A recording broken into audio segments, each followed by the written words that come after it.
Hello.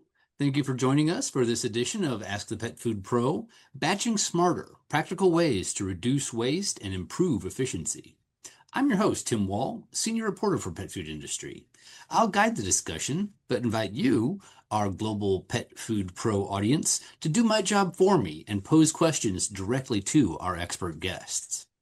Ask the Pet Food Pro is brought to you by Pet Food Forum and Pet Food Industry's journalists and editors. You can find our reporting and analysis at petfoodindustry.com. And don't forget to subscribe to our daily newsletter and monthly magazine. Today's discussion focuses on ingredient handling and batching system optimization. Horizon Systems sponsors this edition of Ask the Pet Food Pro. Our expert guests are Todd Baker, Vice President of Innovation at Horizon Systems, and Justin McRae, Pet Food Industry Manager at Horizon Systems. Welcome, Todd and Justin, and thank you for joining us today. You're welcome. Yeah, good to be here. All right, and thank you, gentlemen. But before we start the discussion, I do have a few little announcements. As usual, audience members, you have been muted.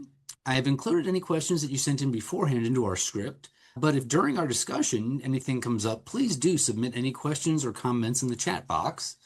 And also please note that this discussion is being recorded and that any attendees will get access in about a week. All right, to get started, let's consider how ingredient handling and batching systems can tend to fade into the background of a pet food plant. Instead of letting that happen, why should manufacturers view these systems as a really critical driver of overall plant performance? I'll answer first on that one. So what we find many times is the focus on getting products shipped out the door tends to be focused more on post-extrusion and extrusion plants where the higher end, higher risk processes are for extrusion, drying, coating, and packaging. And if the product's going out the door and tests okay, then the front end batching is kind of ignored. But there's a higher number of recalls that are ingredient related, inclusion related, than there are for things like salmonella or bacterial contamination or foreign material. So it's very important to focus on that front end process on the batching. Right. So a part of that is when these facilities and their managers are trying to make real efficiency gains, they might just be kind of leaving money on the table with some of that low-hanging fruit of like real easy efficiency gains. When you're evaluating or when they're evaluating an existing batching system, what are some of those first areas that manufacturers should assess to determine whether the system is still aligned with their current production needs? Yeah, I guess the first step would be making sure that you understand what your existing batching system is being utilized for and what it was designed for. You know, if it's meant to handle the current ingredients and production requirements, then you're probably okay. Switched ingredients, changeover, and plant mill, added any type of systems, then you really need to reevaluate kind of transfer rates, your batching accuracies, and any type of ingredient characteristic that system may not be designed for. Gotcha. So once companies have started that process of evaluating their systems, how often do you find that equipment is being used in ways that perhaps it was never really originally designed for at all? Or whether due to ingredient changes, production growth, or new product requirements, things have taken on a new life? I think it's quite common that we get inquiries on systems that people have changed ingredients without going through a good management of change process, either changed or added ingredients into their batching. And their current equipment may not be able to handle that ingredient because of the properties of the ingredient.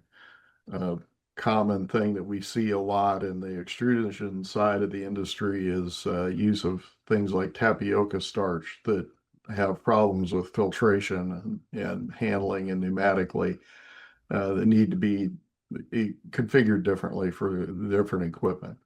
Gotcha. So when we're thinking about that and how it affects the products going through the system, naturally you're going to start thinking about throughput. And when we're thinking about some of the efficiencies that manufacturers can typically gain, so what are some of those efficiencies that the manufacturers can gain from an existing system before they even start considering some major capital investment or a facility expansion?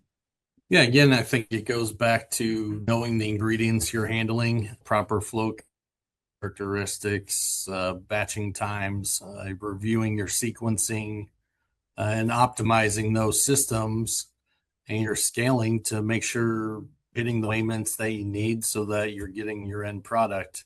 A lot of time facilities, you might be able to get some additional capacity by eliminating some bottlenecks and improving your system coordination between pickup points and destination. Yeah. One thing I'd add to that is it's very important when evaluating these existing systems to go down to the operational level, to the people that are actually interfacing with that equipment. What we find is there are a lot of unknown workarounds that operators have found to get around issues with changes in the system or possibly maintenance issues of the system, that possibly by addressing those workarounds and automating those, there may be big gains from that. It's keeping your ears out for what the people on the floor are learning from the systems themselves. Right. It kind of leads into the idea of like a hands-on approach. And speaking of that idea, when we're talking about factors such as cleaning, sequencing, and product switchovers, those can have major impacts too.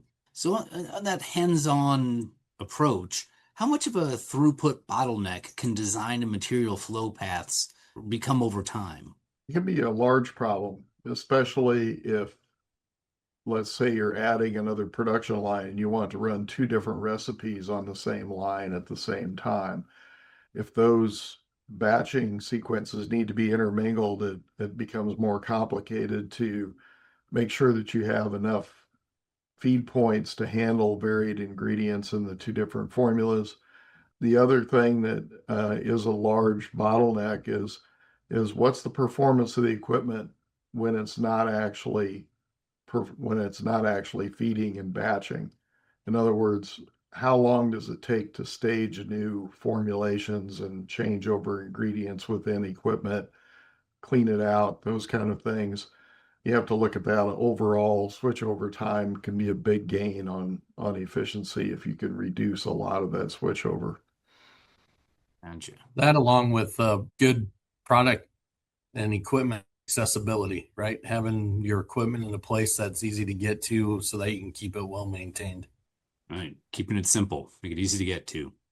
So moving on from the idea of some of those physical equipment changes, what are some of the roles that a newer conveying technology or automation tools or control systems can play in improving the throughput and overall process performance?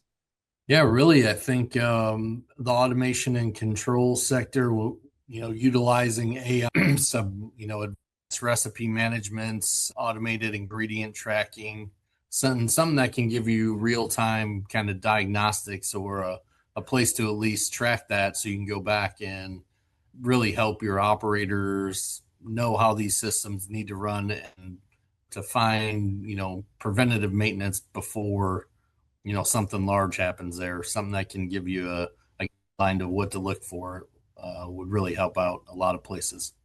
Yeah, kind of a stitch in time saving nine idea. Sure. So we talked a bit about throughput, and that's of course very important. And many manufacturers will also face, economic constraints else. So when they're concerned about ingredient costs, where are you commonly seeing some of these expensive ingredients being lost within the batching and ingredient handling systems?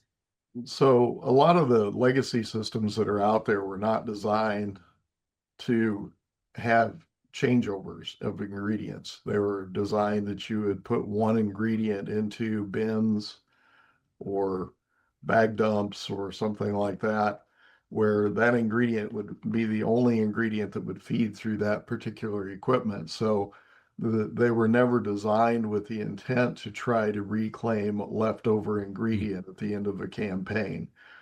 And frankly, if you don't make ingredient reclaim a part of your strategy and make it easy for the operators, it's not going to happen. And so you're going to have lost product. And like you mentioned, the ingredients that are going into pet food are increasingly more expensive and more specialized. And the less waste you can have of those ingredients, the better. The other big thing is if ingredients are reclaimed, how do you do lot tracking on something that was already staged into a potential lot? How do you put into your controls the flexibility to be able to keep track of that lot got reclaimed and put back into inventory? So there's a lot of steps outside of just the equipment that need to be addressed from an operational standpoint to be able to address that. Yeah, that's actually something I hadn't really thought of is that when you're recovering that waste, you would have to make sure and know which lot that came from once you put it back into the system and Yeah. that whole it's a bit more than simply waste not, want not. Yeah. And how do you keep from mixing two lots together inadvertently? Yeah. What happens? Yeah, it's a complex part of it I hadn't really considered before. And speaking of some of those loss points, once you've identified them and really know, where you might be losing some of that expensive ingredient, what are some of the practical strategies that manufacturers can implement to basically recover more material and improve their ingredient utilization? Yeah. Yeah, go ahead, Justin. Oh, you're fine. I think it comes back right to what we talked about, making sure your system and equipment is designed to handle the proper ingredients. So you may have to make a modification to an in-feed point, right? If you're handling ingredient versus ingredients, they don't always flow the same. They have different characteristics. So always trying to implement, again, maintenance programs, clean out accessibility points, especially for materials that you have high changeover for. Gotcha. So we've talked about reducing waste, and that can also go, along with improving flexibility. So as manufacturers are introducing novel proteins, functional ingredients, or more other specialized forms of new formulations in nutrition, what are the challenges of using these new materials create when you're bringing them into an existing batching system? One of the challenges is that especially if you're feeding possibly multiple campaigns in parallel to say two extrusion lines at the same time, you may not have enough open feed points to actually batch and automate and do that on an automated basis as for some of those ingredients that come in.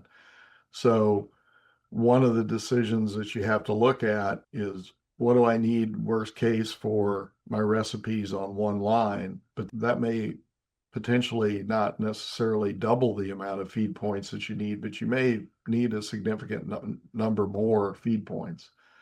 And so having experience working with somebody who's experienced and helping you walk through that on how those campaigns knit together into your existing system. It can be a pretty detailed analysis that is required in order to maybe not overspend on capital equipment, but also make sure that you have enough there to take care of what you're anticipating your needs are going to be. Gotcha. So when you're introducing a new ingredient to production, there's a lot of planning that goes ahead of it. That's what I'm hearing there. And what are some of those steps that manufacturers should take to make sure that their current equipment can handle that material effectively when it's coming in? Yeah, probably the biggest thing is making sure you know the characteristics of that product. Testing is always a good idea, whether it's in a pilot plant or at a test lab like we have here at Horizon. Do small scale tests, make sure you learn about the ingredient, how it moves, interacts with your system, and then control your atmosphere. Moisture content can be a problem, right? Do you need dehumidifiers? Just all the things to move that product through your system. Make sure you're familiar or have a good idea of what that may take. Otherwise, you'll end up with an expensive clean out and lost ingredient. Right. Coming back to that loss of those expensive ingredients. The other thing to evaluate is what's the maintenance condition of the existing equipment that you want to use? Is it maintained well enough that it's actually going to perform at what it was originally specified? Also, have there been modifications made? We talked about the workarounds. What we find a lot of times when we evaluate existing systems, like a convey system, for example, there have been modifications made that not everyone is aware of. Speeds have been changed on airlocks, or blower airflows have been adjusted over time for one reason or another. So it's important to look at what's the performance of the equipment and the maintenance state of the equipment that you want to put that product into. Is it actually what you believe that it is? Okay, so not only do you have to look at whether that current equipment can be adapted, you have to look at how that current equipment has already been modified and adapted in the past to Right. work around. Yeah, a lot of variables there. When pet food plants are now producing a lot of these formulations that we were talking about before, some of these new ingredients that are coming in, functional ingredients, high protein formulas, things like that. How can manufacturers balance that need for flexibility with their need to maintain some of these efficient operations and easy cleanup and things like that without making major capital expenditures? I think it can be a delicate balance. And what we find sometimes is formulations are developed by formulations and development, innovation type people. And one of the things that they really need to do in their process is how is that going to affect their operations? And researching, what that does to the operational part of the plant. Some of the ingredients that they get introduced have major flowability issues, and they may not flow through the system at all without some major intervention. And so they're actually going to take what appears to be a high value product and actually cost the company money because they can't keep up in capacity. And so it's a real balance back and forth on what will work and what will work efficiently. Gotcha. Yeah, there's got to be a lot of flexibility there and a lot of ability to analyze what you've done and what's going on, what's actually making money and what isn't. So we talked a little bit before about changeovers and how important that can be to some of those considerations. So what are some of the most effective ways that they can reduce changeover times, which is important, but maintain production efficiency and product quality, which are also important? Where's that balance? Yeah, like Todd hit on earlier, kind of an effective recipe sequencing, right? You have a lot of some places 20 to different ingredients. If you don't have a good plan when you're running different recipes or campaigns of recipes, and you end up sharing ingredient paths and sharing equipment that you may not necessarily really wanted that process to see. So either standardizing with your procedures or having effective modular equipment is probably one of the good ways we see that you can handle multiple ingredients for multiple recipes. Yeah, modular equipment. That sounds like it's something that would play into a lot of this, from clean out to changeovers and all that. And with these increasingly frequent changeovers, and speaking of cleanouts, how should manufacturers think about those cleanout procedures and minimizing the risk of cross-contamination, particularly when allergens or sensitive ingredients might be involved in the flow?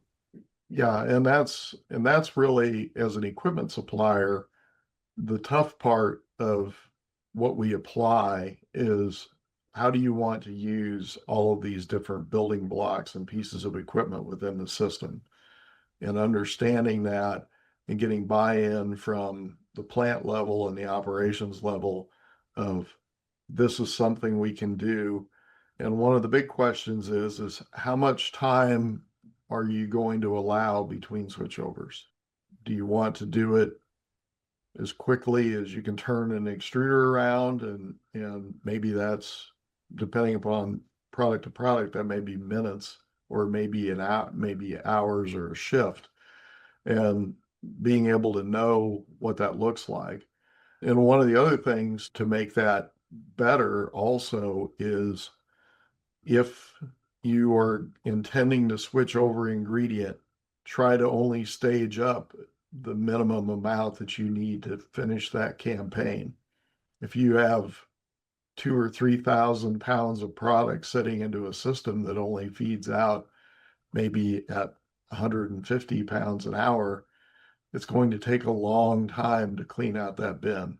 So you may, if you only need 2,000 pounds, don't stage more than 2,200 to 2,500 pounds of product and make it easy to get that back out.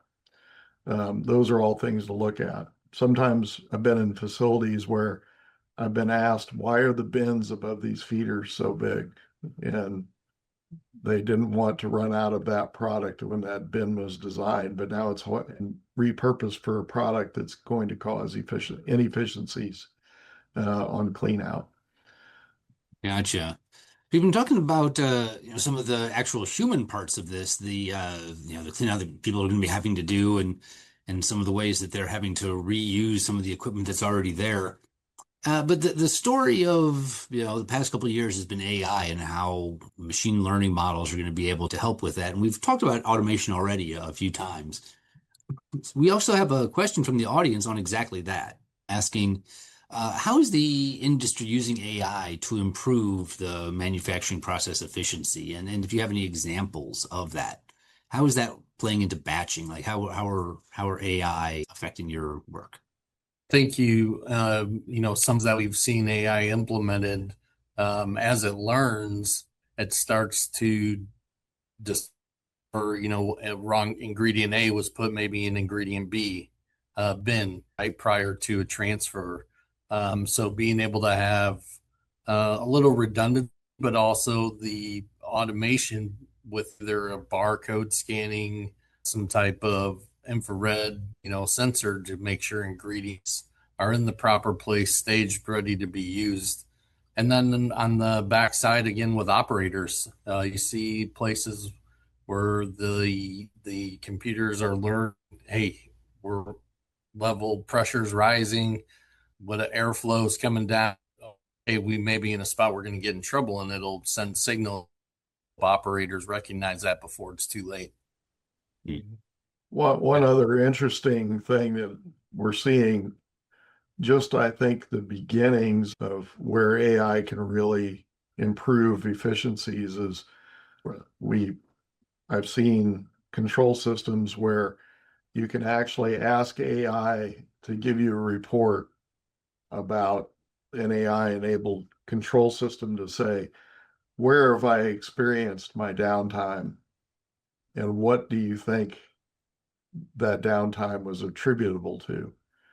In what departments? And you can scrub through all of your downtime data, and it'll come back with a report instead of you having to go through and sift through the data, and it will give you some areas to point to. And if it's in the batching system, it may be that the system was down because this system had high pressure issues conveying, and so it had low capacity. It'll go, as it learns, it will be able to go find that kind of information without you having to go through stacks and stacks of data on your own to try to figure out where that is. Gotcha. Interesting. So it sounds like what you were saying, Justin, is it's almost like a backup now. It can serve as kind of like a second check, making sure human error hasn't played in as much. And as you're saying, Todd, is that it can even be looking for ways to improve that process and start making things smoother. So speaking of maybe some more conventional automation and control technologies.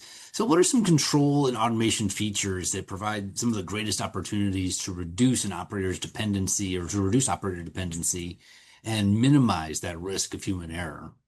I think having as many weighing points as possible so that when you have ingredient in a facility, if it's being moved at all, those points, there's a spot where that ingredient is weighed every time it's touched by a forklift or manually by an operator, that you can keep track of where all that is. The other thing is that the cost of putting sensors like transmitters for pressure and temperature and vacuum, the cost of those has come way down to where we used to use switches, and now you can trend all that data, and you can actually go back and look and see what was going on during cycling of an event. You can actually get some ideas on what's there rather than have somebody that needs to be tied up for maintenance, for instance, standing there watching the system run and hoping they catch what the defect is. Mm-hmm.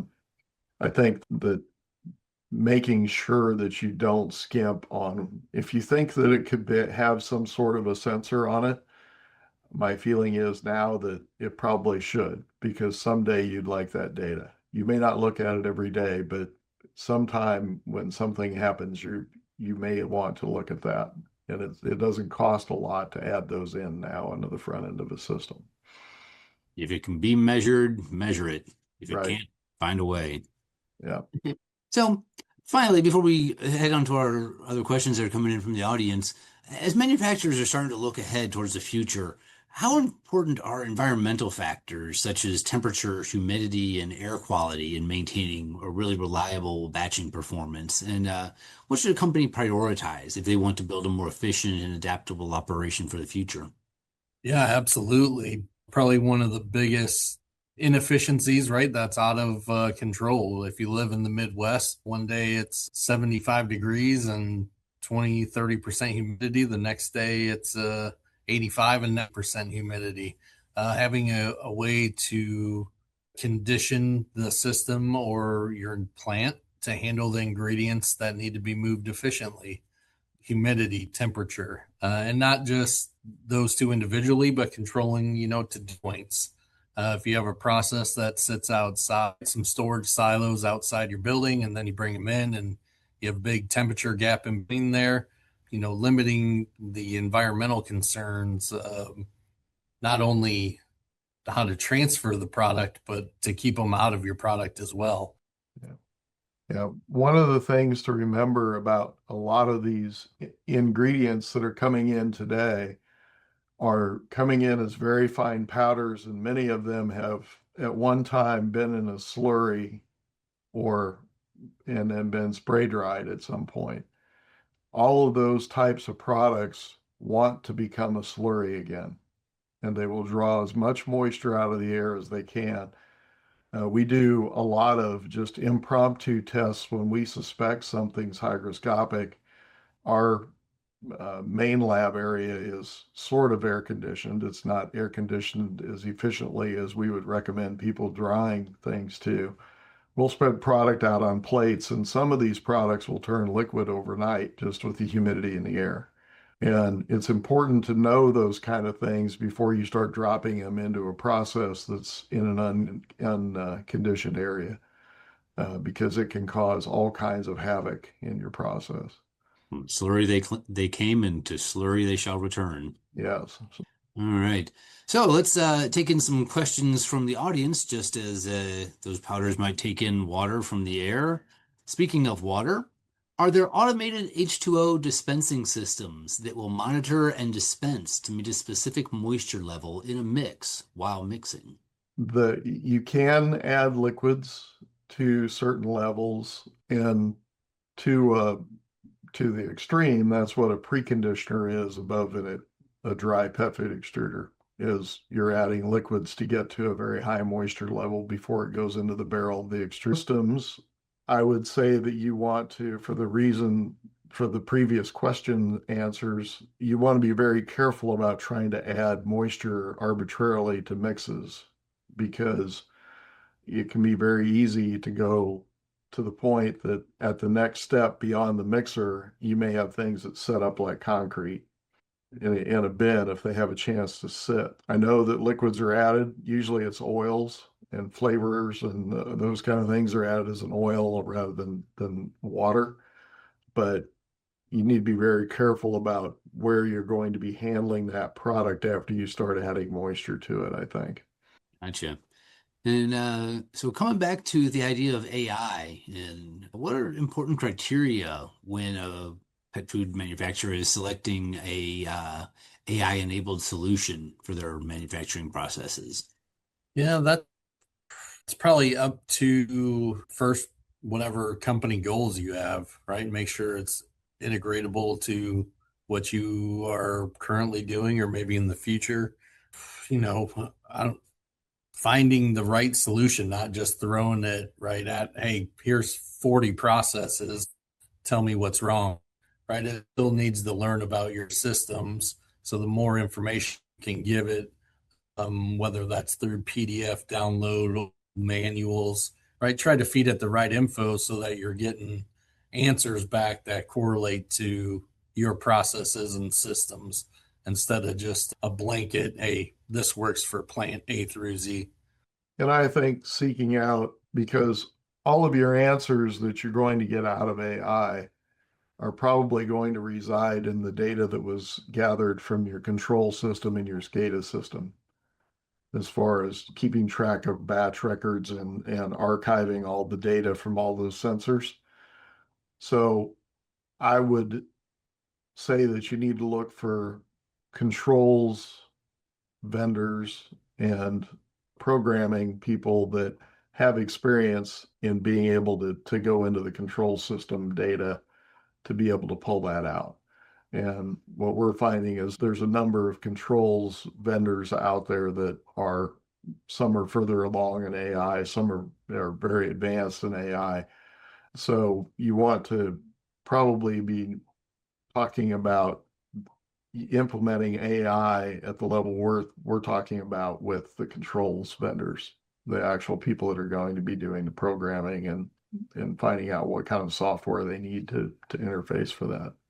Yeah, a lot of what you guys said reminded me of that old kind of adage in computers in general of garbage in, garbage out. The data you can give the AI, the more it's going to learn and the more it's going to be able to with your particular processes, not just plant A, B, C, whatever, as Justin said. All right. We, of course, you watch the news, you hear a lot about cost pressures and things going on with that. How are cost pressures inflicted due to market conditions changing the purchasing criteria of buying original equipment manufacturer products?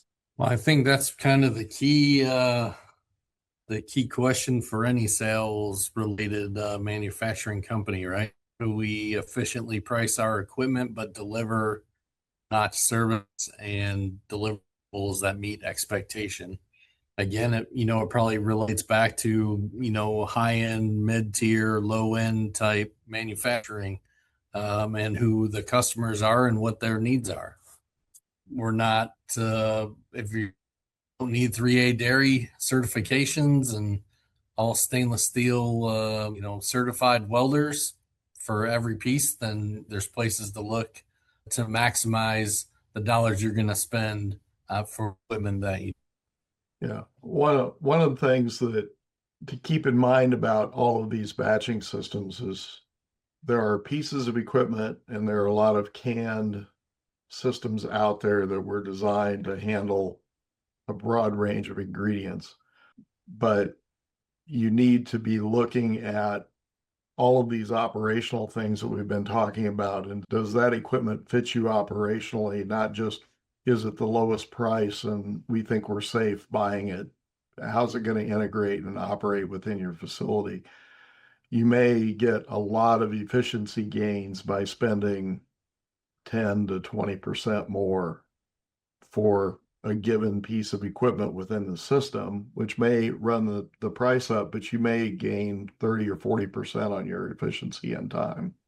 Mm-hmm. So you need to really evaluate your equipment bids based on that. And we get put in a position of, it drives equipment manufacturers to the mentality of to try to drive to the lowest bid and not have that discussion with the customer. And we really rather have the discussion with the customer and come up with what fits the solution the best and then try to be as economical as possible about doing that. You get what you pay for. Mm-hmm. All right. So speaking of economic concerns, reducing waste is, of course, important for finances. It's also important for the environment and things like that. It is the first part of reduce, reuse, recycle. Could you go a little more in depth into ways to reduce ingredient waste? Maybe some practical examples, some more depth on that, please.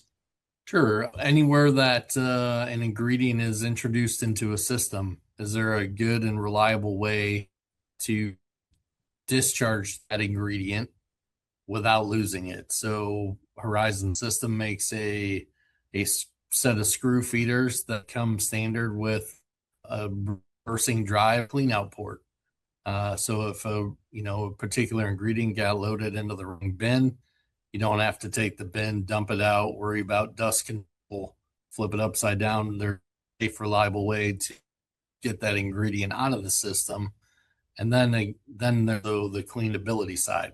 How are you going to handle that? So good cleaning, household or maintenance friendly procedures that still allow you to efficiently clean the equipment. Easy clean airlocks would be another spot, where you don't necessarily have to take equipment out of place. You do have to take it out of, production, but those are two kind of speed examples. Yeah. One other large gain, especially on these very expensive ingredients, a lot of the legacy minor and micro feeding cluster arrangements that you see out there have central dust collection for all of the hoppers. So if the dust collection pulls off ingredient, that's lost ingredient because it's all going back to a central dust collector and getting mixed together with a whole bunch of other ingredients. We're seeing a lot more demand for individual dust collection at each one of those points. So whatever gets pulled into the dust collection gets pulsed back down into the same hopper. You may have some loss on clean out of changing filter media and those kind of things, but it's way less than what a central dust collector can pull off in a shift, for example, on a hopper. Moving to point source capture on dust collector applications instead of really large central dust collectors can be one big area to gain also. Watch those dust collectors. All right. So I got another question here on moisture. Is there a benefit to measuring moisture pre-extrusion? Would NIR or microwave sensors assist manufacturers with feedback loops on how much moisture should be added in the batching and conditioning phases? So we're not extrusion experts, but I know from us feeding extruders and talking to extruder manufacturers about what they'd like to see when ingredients are delivered. I think that's one thing that they would like to see so that they can know what those control points are on the preconditioner that they need to add for moisture and steam and those kind of things. I think that whatever data you can gather, and today it may not be totally, something that you can do a control point on, but knowing what that is and possibly being able to tie that as you introduce things like AI in and say, tell me what the moisture content level was and what my preconditioner settings needed to be. And maybe you can start to correlate that kind of thing together and actually predict what those settings might need to be that are manually adjusted on the preconditioners. So now that we've gone through a lot of the questions here, let me just, for one thing, invite anybody out in the audience who has any more questions. Do please send them in. We've got enough time for maybe 2 or 3 more. But if not, let's just go ahead and maybe Justin and Todd, do you guys have any final thoughts or any predictions about the future of batching that you'd like to share with us? Prediction wise, yeah, I'm obviously, I think in the future, right, each ingredient manufacturer, every food, consumable, pet food type plant, right, you're going to see an increase in or synthetic or other types of materials that we haven't seen.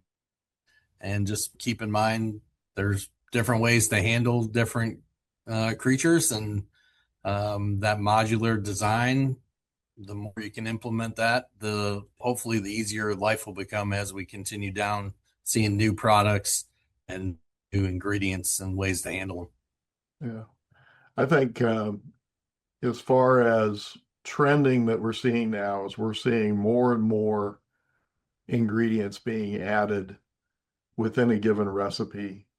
They're more specialized.